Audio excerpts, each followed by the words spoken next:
अस्सलाम वालेकुम। जो लोग हमारे चैनल पे आ चुके हैं तशरीफ रखें। इंशाल्लाह आज आपके साथ डिस्कस किया जाएगा GDP number 1 of financial management. ये जो जीडीपी है एनुटी ड्यू और ऑर्डिनरी एनुटी के टॉपिक के ऊपर है। Annuity due annuity ordinary annuity के जो टॉपिक हैं वो मैंने अपनी शॉर्ट वीडियोज़ के अंदर डिस्कस कर दिया और शॉर्ट वीडियोज़ का लिंक जो है इस जीडीपी के डिस्क्रिप्शन में दे दिया है, वहाँ से आप देख लीजिएगा। एनुटी ड्यू जो है टॉपिक वो उसके अंदर हमारी बुक के अंदर या हमारे हेड नोट्स के अंदर बिल्कुल नहीं है।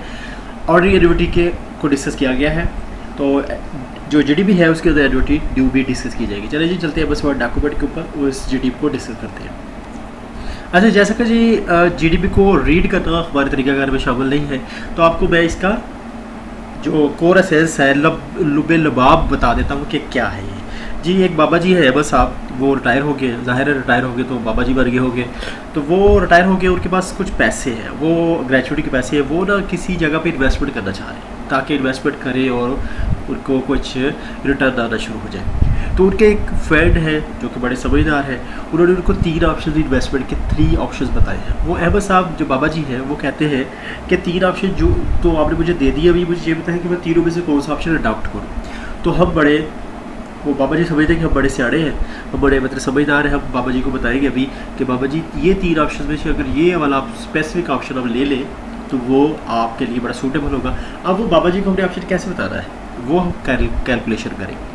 अभी रिक्वायर्ड हमसे क्या है, वो ये रिक्वायर्ड है, ज़ाहिर आप अगर आके तशरीफ़ रख चुके हैं तो डेफिनेटली आपको पता होगा कि जीडीपी के अंदर क्या लिखा हुआ, नहीं पता तो आप एक लम्हे के लिए इसको रीड कर लें। अच्छा जी, इसके अंदर रिक्वायरमेंट तो आप मैंने हाईलाइट कर दी, वो आपने पढ़ लीजिएगा कि यही है कि बाबा जी को बताना है कि ये वाला ऑप्शन जो है वो आपने ऑप्शन लेना है ये, और इस पर आपको ज़्यादा फ़ायदा होगा। जो स्टेटमेंट है वो स्टेटमेंट रीड करते हैं और क्वेश्चन को सॉल्व करना शुरू करते हैं। अच्छा, जो मैंने हाईलाइट किया हो ग्रीन कलर के अंदर, आपका फोकस इसके ऊपर होना चाहिए, आपने इधर उधर बिल्कुल नहीं देखना, ठीक है। आपके साथ कौन बैठा हुआ है, क्या कर रहा है, आपने उस तरफ नहीं देखना। ऑप्शन बी क्या कह रहा है कि डिपॉजिट अमाउंट ऑफ 120,000, 1,20,000 की अमाउंट जो जमा करो at beginning of each year, हर साल के स्टार्ट में जमा करवाई है। जब स्टार्ट में जमा हो रही थी अमाउंट तो उसे कहा जाता है एनुटी ड्यू का स्टेटमेंट। अच्छा जी, इसको ना स्टेटमेंट को पहचान के एनुटी और सिंपल कैश फ्लो जो होते हैं ना, वो उसके अंदर थोड़ा फ़र्क मालूम करना होता है। जब कॉन्स्टेंट कैश फ्लो होते हैं जैसे फॉर द नेक्स्ट 10 ईयर से जमा करवाए, तो मतलब हर साल के स्टार्ट में 1,20,000 जमा करवा रहे हैं, तो इस तरह के केस को कहते हैं एनुटी। फिर बिगनिंग है कि साल के एंड के ऊपर है, ये भी डिसाइड करता है कि एनुटी ड्यू है कि ऑर्डिनरी एनुटी है, क्योंकि ये at the beginning of each year है तो ये है एनुटी ड्यू। अच्छा जी, हमने मकसद ये है कि फार्मूला फिर उस पर चेंज हो जाता है। एट बैंक ABC बैंक पे जमा करवाए, प्रोवाइड्स 12% इंटरेस्ट। बैंक कहता है कि आपको 12% इंटरेस्ट लेंगे एट कंपाउंडेड एनुअली। ये जो कंपाउंडेड एनुअली है ना, इसका मैंने वैसे डिटेल से बता दिया है उसके वीडियोज़ के अंदर, आप देख लीजिएगा कि जो इंटरेस्ट रेट है उसको कंपाउंड एनुअली का मतलब है कि आपने जो 12% है उसको किसी फर्दर किसी नंबर से डिवाइड करना कि नहीं। एनुअली का मतलब है कि एम इक्वल टू, आप एक तरह का नंबर यूज़ करते हैं जब कंपाउंडेड का यूज़ करते हैं तो एम उसके लिए यूज़ कर एम इक्वल 1 ले लेंगे हम, आपको अभी क्लियर हो जाएगा। नहीं तो आप जो है शॉर्ट वीडियोस भी देख लीजिएगा, अदरवाइज आपको इधर यहाँ क्लियर कर दूँगा। अच्छा जी, अभी हमने जो स्टेटमेंट पढ़ी उस पर देखा 1,20,000 में जमा करवा रहे थे और नंबर ऑफ ईयर कितने थे, 10 साल के लिए जमा करवाते रहे। T इज इक्वल टू 10 ले लिया मैंने, ठीक है। अच्छा जी, M इज इक्वल टू 1, वो मैंने कहा जब कंपाउंडेड का वर्ड आएगा तो आप उसको M एक अल्फ़ाबेट ले लिया करें, और उसके लिए एनुअली होगा तो उसको M इज इक्वल टू 1 लिया जाता है। नंबर ऑफ पीरियड्स कितने बन जाते हैं फिर, L is equal to T multiplication with M, ठीक है। वो 10 को 1 से मल्टीप्लाई करें तो आंसर आ गया। फिलहाल नंबर ऑफ पीरियड्स आपके पास आ गए 10। आपको ये फॉर्मूला शायद इस तरह ना मिले, लेकिन मैंने मैथ की एक ब्यूटी है कि खूबसूरती है मैथमेटिक्स की कि इसमें जनरलाइज कर सकते हैं आप, चीज़ों को जनरलाइज कर दो। ये मैं जनरलाइज कर रहा हूँ, आपको अभी लग रहा होगा यार ये क्या किस चक्कर में फंसा दिया हमने, लेकिन आप देखेंगे आगे जाके ऐसे एक जनरलाइज फार्मूला बन जाएगा हमारे लिए कि तीनों ऑप्शन में हम सिंपली उसको यूज़ कर लेंगे। नॉर्मल इंटरेस्ट रेट उसने जो दिया है, एनुअल दिया हुआ APR भी कहते हैं, एनुअल परसेंटेज रेट भी उसको कहते हैं। साल का जो इंटरेस्ट रेट कहते हैं वो दिया होता है उसको नॉमिनल इंटरेस्ट रेट कहते हैं, उसको APR भी कहते हैं। 12% हो गया, 12 सिंपल मैंने फ्रैक्शन में कन्वर्ट किया।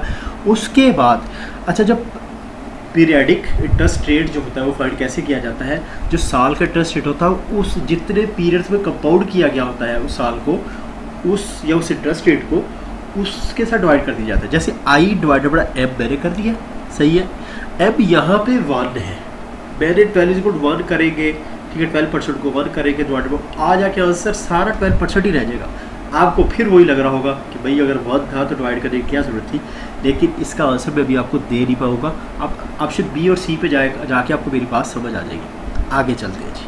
देखिए ऊपर जो मैंने आपको डाटा दिखाया है, उस डाटा की बेस के ऊपर हमने कैलकुलेशन करने लगे। एनुटी जो ड्यू होती है उसका फार्मूला फ्यूचर वैल्यू फाइंड कर देखे। अब वो 10 साल के लिए पैसे जमा करवाता रहा है, देख रहा है कि 10 साल के बाद कितने पैसे हो जाते हैं उसके अकाउंट पे, बैंक पे, वट एवर जहाँ पे भी रख रहा है, ठीक है।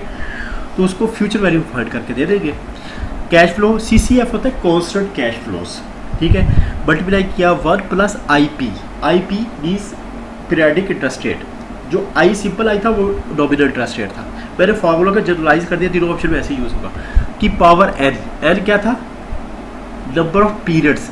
देखिए इसको साल नहीं कहना, नंबर ऑफ ईयर्स नहीं कहना, नंबर ऑफ पीरियड्स क्या देखा था, n is equal to T multiplication m था।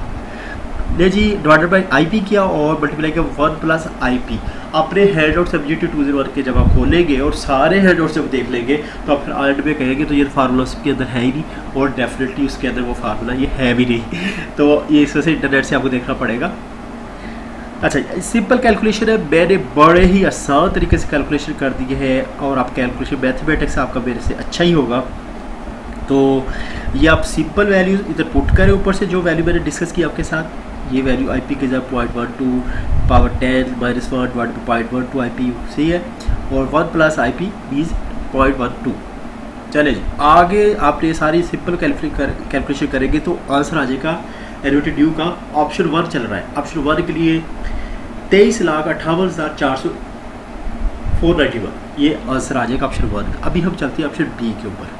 ये जितनी हमें बातें पहले करनी पड़ी थी अभी उतनी नहीं करनी पड़ेगी, क्योंकि अभी देखिए अमाउंट वो जो डिपॉजिट कर रहा था वो 50,000 हो गई यहाँ पे, और at the end of year होगी 20 के एनुटी, ऑर्डनरी एनुटी का फार्मूला लगना इधर, और नेक्स्ट ईयर के लिए किया और इंटरेस्ट रेट 10% आ गया, सही होगा जी। ये 50,000 कर दिया मैंने इधर, यहाँ पे 10 ही है, और कंपाउंडेड क्वार्टरली मतलब होता है किसी भी चीज़ को 4 से डिवाइड कर दे, सही है, 4 हिस्सों में डिवाइड कर देना, तो साल को क्वार्टर में डिवाइड कर दिया। 20 के 3 मंथ की बात कर रहा, 3 मंथ की, तो m इज इक्वल टू 4 हो गया, ठीक है। जब क्वार्टरली कहे तो आपने यहाँ पे